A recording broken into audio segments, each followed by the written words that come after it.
Hey leaders out there, it's time to talk humility. And no, I'm not talking about hummus, although that can be pretty great too. Humility, that underrated superpower that's transforming leadership one modest step at a time. Let's dive in.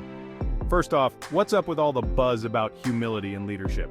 According to a report by MarketScale, workplaces are screaming for change. Employee happiness? It's dipping faster than chips and guacamole at a house party.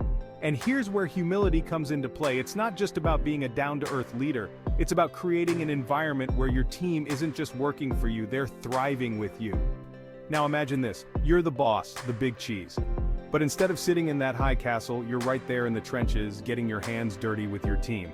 That's what we call radical humility. It's about being a badass leader and a good human, all rolled into one. Dr. Urs Koenig talks about this in his book, Radical Humility. He's been a UN peacekeeper and a NATO commander, so you bet he knows a thing or two about leading under pressure. And here's a kicker from Silicon Republic. They say leadership styles are evolving. It's no longer about being the smartest person in the room, but about being the most understanding and adaptable.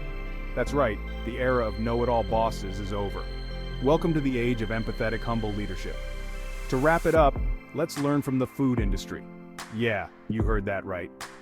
Jesse from Good Culture, a food company, shares that embracing humility has been a game changer. It's not about chasing the next big fad. It's about listening to real consumer needs and solving them. And isn't that what leadership is about too? Understanding and addressing the needs of your team to foster a positive culture.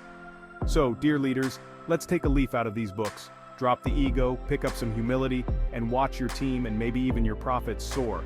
And remember, a little bit of humility goes a long way, kind of like that last scoop of guacamole. Thanks for tuning in.